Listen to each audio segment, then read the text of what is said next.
Doctor شاہد ہمارے ساتھ موجود ہیں. ہم ڈائبیٹک جو پیشنٹس ہیں ان کے لیے یہ سیگمنٹ کر رہے ہیں. خاص طور پہ آپ پلیز دیکھیے ضرور, جو نہیں بھی ہیں میں کہتی ہوں ان کو بھی دیکھنا چاہیے, ٹھیک ہے.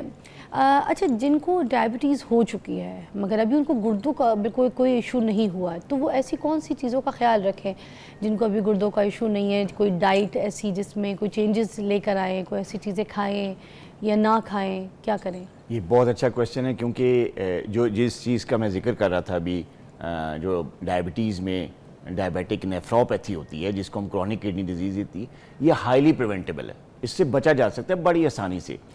سب سے پہلی جو احتیاط کرنی ہوتی ہے ڈائبیٹک پیشنٹ کو کہ جو آپ کا HbA1c لیول ہے اس کو 7% سے کم رکھنا ہوتا ہے, یعنی شوگر لیول کنٹرول میں رکھنا ہوتا ہے, چاہے وہ فاسٹنگ ہو چاہے وہ رینڈم ہو. یعنی کیا HbA1c کا لیول ہونا چاہیے اگر آپ کڈنی سے بچنا چاہتے ہیں؟ لیس دین 7%. ایک بات. دوسری کہ بلڈ پریشر پہ ہمیشہ نظر رکھنی چاہیے, چاہے وہ آپ کے معالج نے اگر کوئی دوائی دی ہوئی ہے تو بلڈ پریشر کی دوائی لازمی لینی ہے, ریگولر لینی ہے, ڈیلی بیسس پہ.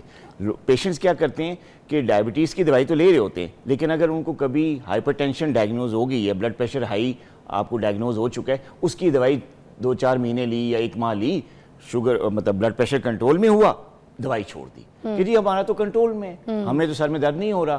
جب کبھی ایکسیڈنٹلی کبھی اتفاق سے چیک کروا لیا کسی ڈاکٹر کے پاس جا کے کہیں پہ, تو پتہ چلا ہائر چل رہا ہے. تو یہ چیز نہیں ہونی چاہیے. بلڈ پریشر جو ہے وہ ریڈنگ ہمیشہ 130/80 سے لیس دین ہونی چاہیے.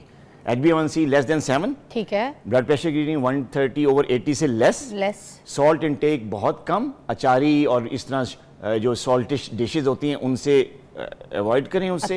نمک کم, بس جو سالن میں ہے بس وہی نمک, اوپر چھڑک کے جو نمک کھاتے ہیں لوگ, سیلیڈ پہ ڈال لیا, فروٹس پہ ڈال لیا, ٹیسٹ نہیں آیا تو اوپر نمک آٹے میں ڈالتے ہیں, یہ چیز نہ کریں. سالٹ کا انٹیک بالکل کم رکھیں, اتنا رکھیں جتنا آپ کے سالن میں ٹیسٹ کے لیے ضروری ہے. ایک بات. اور غیر ضروری جو پین کلرز ہوتے ہیں, خاص طور پہ NSAIDs جن کو کہتے ہیں, جیسے ڈیکلورین, بروفین, اس ٹائپ کی جو میڈیکیشن ہے درد کے لیے جو دوائی, ان کا غیر ضروری استعمال بالکل بند کریں. اچھا, ٹھیک ہے. بلڈ پریشر کم کریں, شوگر لیول کنٹرول میں رکھیں, غیر ضروری پین کلرز نہ لیں, نمک کا استعمال کم رکھیں, اور بجائے شوگری ڈرنکس کے, یہ جو کولڈ ڈرنکس ہیں ان کی بجائے سمپل پانی لیں, گرین ٹی لیں, اور اپنی ایکسرسائز کی جو روٹین ہے, جو میں اکثر کہتا رہتا ہوں آپ کے پروگرامز میں بھی آ کے, کہ شوگر لیول کو فزیکلی ایکٹیویٹی سے اپنے آپ کو ایکٹیو رکھ کے, ایکسرسائز سے, واک سے اپنا شوگر کنٹرول کریں, وہ آپ ضرور رکھیں. اچھا, موسٹ لوگ یہ بھی کہتے ہیں کہ جو ڈائبٹک کی جو گولیاں ہوتی ہیں جو ڈاکٹرز ریکمنڈ کرتے ہیں, یہ جو ٹیبلٹ ہے یہ بھی گردوں کے اوپر بہت بری طریقے سے افیکٹ ڈالتی ہے, جو جوڑ ہیں, جو ہڈیاں ہیں, ان کو بھی بہت زیادہ ویک کر دیتی ہے. Is that true? نہیں, یہ بالکل میتھ ہے, یہ غلط انفارمیشن ہے, ڈس انفارمیشن ہے کہ جی جو ڈائبٹیز کی میڈیکیشنز ہیں جو شوگر کنٹرول کرنے کے لیے ہم ادویات استعمال کرتے ہیں پیشنٹ پہ, ان کا کوئی سائیڈ ایفیکٹ ایسا نہیں ہوتا کہ وہ گردے خراب کر دیں یا کرونک کڈنی ڈیزیز کر دیں. بیسیکلی گردے جو خراب کر رہی ہوتی ہے وہ شوگر لیولز ہیں, آپ کے ہائی شوگر لیولز, یعنی آپ کی جو انکنٹرول ڈائبٹیز ہے وہ کڈنیز کو خراب کرتی ہے.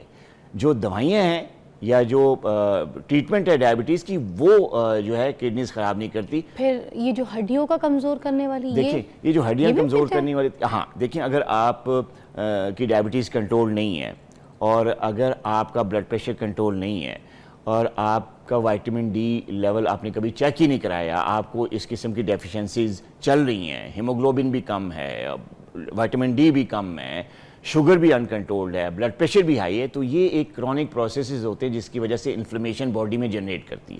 وہ جو انفلیمیشن ہوتی ہے اس سے آپ کے جوڑ متاثر ہوتی ہیں, ہڈیاں ویک ہوتی ہیں, ڈفرینٹ قسم کے پینز نکلتے ہیں, اس میں نیوروپیتھک پینز بھی ہوتے ہیں. ایک دفعہ لاسٹ پروگرام میں بات بھی کی تھی کہ ڈائبٹیز جب انکنٹرول ہوتی ہے تو نروز ڈیمیج ہونا شروع ہوتی ہے, اس کی وجہ سے نیوروپیتھک پینز ہوتے ہیں. تو یہ ہڈیوں کا درد, ٹانگوں کا درد, پاؤں کا درد جو ہے, یہ آپ کی انکنٹرول ڈائبٹیز اور وائٹامن ڈی کی ڈیفیشنسیز کی وجہ سے ہوتا ہے.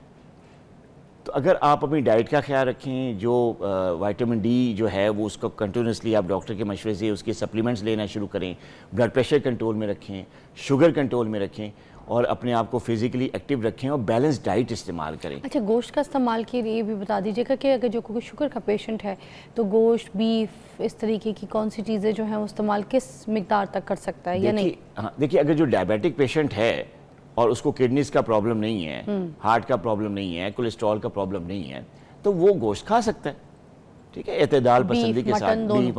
لیکن یہ جو ہائی پروٹین ڈائٹ اور کریش ڈائٹ پلانز نہیں ہوتے جس میں جی آپ کارب چھڑوا دیتے ہیں, سب کچھ چھڑا کے صرف اور صرف آپ کو پروٹین پہ لے آتے ہیں, یہ چیز کڈنی پیشنٹس کے لیے ٹھیک نہیں ہوتی, اور خاص طور پہ ڈائبیٹک پیشنٹس کے لیے بھی ٹھیک نہیں ہوتی, کیونکہ جتنی بھی زیادہ پروٹین ڈائٹ میں ہوگی اتنی زیادہ کڈنی جو ہے وہ انڈر اسٹریس جائے گی, اور کڈنی کے پیشنٹس اگر نہیں بھی ہیں, ڈائبیٹک ہیں, تو جو ہائی پروٹین ڈائٹ ہے ان کی کڈنیز کو خراب کر سکتی ہے, ٹھیک ہے, بلڈ پریشر ہائی کر سکتی ہے, تو جس کی وجہ سے آپ کی کڈنی خراب ہو سکتے ہیں. اگر کرونک کڈنی ڈیزیز ہے پھر تو یہ پروٹین ڈائٹ جو ہائی پروٹین ڈائٹ ہے اور کریش ڈائٹس ہوتی ہیں جس میں صرف گوشت ہی کھلایا جاتا ہے, چاہے وزن کم کرنے کے لیے چاہے شوگر کنٹرول کرنے کے لیے, وہ بہت زیادہ خطرناک ہے کڈنی پیشنٹس کے لیے. کاربوہائیڈریٹس بیکاز 30-40 کے بعد تو ویسے بھی جو ہے نا آپ کو اپنے اندر کے کاربوہائیڈریٹس جو ہیں وہ کم کر دینے چاہیے, جو آپ کی غذا کے طور پہ آپ لے رہے ہوتے ہیں وہ اگر آپ تھوڑا سا کم کرتے تو آپ کی شوگر انٹیک بھی, انسولین بھی, سارا کچھ نارملائز ہو سکتا ہے. آپ جو پروسیس کاربس ہیں نا, جیسے بیکری کا سامان ہے, فائن آٹا ہے, ڈبل روٹیز ہیں, مٹھائیاں ہیں, یہ شوگری ڈرنکس ہیں, ان سے آپ نے بچنا ہوتا ہے. جو کمپلیکس کاربز ہوتے ہیں, ان میں کون کون سے ہوتے ہیں؟ کنوا ہے, ٹھیک ہے جی, بارلے, جو ہے. سر کنوا بڑا سنتے ہیں, Kanva what is this Kanva is exactly ہوتا کیا ہے؟ سمجھے اوٹ ہے ایک, اور it's اناج کا ایک ٹائپ ہے, آپ کے اس کے اندر ہائی پروٹین کانٹینٹ ہوتا ہے, اومیگا 3 فیٹی ایسڈ. سیڈز میں سے کچھ ہوتا ہے, فارم کیا ہوتا ہے یہ جی جی اناج؟ مطلب I'm not getting, یہ ایک اناج ہوتا ہے یا ایک سیڈز؟ جی کنوا بیسیکلی اناج ہے, ایک سمجھے آپ کو کمپلیکس کاربس دیتا ہے, اور اس میں ہائی پروٹین لیولز ہوتے ہیں, اس میں بھی ہیلدی پروٹینز ہوتی ہیں, امائنو ایسڈز ہوتا ہے اس میں, لیکن اس میں مطلب آپ کا شوگر لیول بھی کنٹرول نہیں ہوتا ہے کینوا لینے سے, اور جو لینے سے آپ کو فائبر بھی بڑا ہیلدی فائبر ملتا ہے, جس کی وجہ سے آپ کا میدا بھی ٹھیک رہتا ہے, جو کاربس کی ایبزارپشن سلو رہتی ہے, شوگر کنٹرول میں رہتا ہے, اسپائکس نہیں آتی, تو اس کے بہت زیادہ فائدے ہیں. تو اس قسم کے کاربز لینے سے, جیسے بارلے ہے, جو ہے, یا خالص گندم کا آٹا ہے جس میں فائبر جو ملا ہوتا ہے, اور اس میں سے جو آپ کا پیور چکی کا آٹا ہے جس میں سے کچھ نکالا نہیں جاتا, وہ بہت اچھا ہے. یہ کمپلیکس کاربز آپ لیتے ہیں تو کچھ انرجی کی ریکوائرمنٹ اس سے, کچھ تھوڑی بہت پروٹین سے, مطلب بیلنس ڈائٹ ہونی چاہیے جیسے میں اکثر کہتا ہوں. لیکن اگر ایک چیز کو آپ نکال دیتے ہیں اور ایک چیز بہت ایکسٹریم لیول پہ جیسے پروٹین کھاتے ہیں, گوشت کھاتے ہیں, تو کرونک کڈنی ڈیزیز میں یہ ڈائٹ پھر نہیں دی جاتی. اس ڈائٹ سے مزید کڈنی فنکشنز خراب ہوتے ہیں, اور کئی لوگ جو ہے اسی ڈائٹ کی وجہ سے کڈنی فیلر میں چلے جاتے ہیں, ڈائلسس پہ چلے جاتے ہیں. اچھا سر, مجھے بتائیے گا کہ کچھ لوگ اس طرح سے بھی کرتے ہیں کہ جیسے کوئی ایک ڈائبٹک کی کوئی گولی کھا رہے, تو اگر کسی دن بد پرہیزی کر لی, کوئی زیادہ میٹھا کھا لیا, تو اس دن وہ کہتے ہیں رات کو بھی ایک اور گولی کھا کے سو جاتے ہیں, تو یہ پریکٹس صحیح ہے کیا؟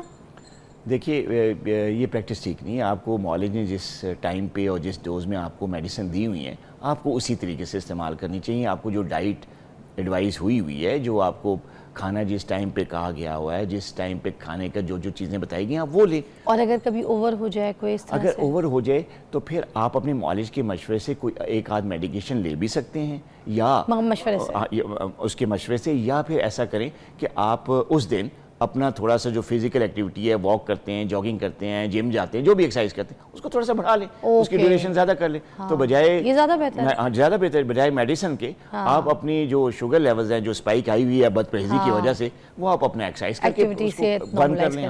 آخری سوال میں آپ سے کرنا چاہوں گی, آپ اسلام آباد سے آئے, وہاں پہ ہوا کوئی حادثہ, کوئی گدھے کا گوشت کہیں؟ جی ان بارشوں میں ظاہر آپ نے سنا بھی ہوگا, کافی زیادہ بارشیں ہوئی, لیکن کیونکہ اسلام آباد ہائیلی ڈیولپڈ سٹی ہے پاکستان کا, وہاں کا جو ڈرینیج سسٹم ہے بہت اچھا ہے.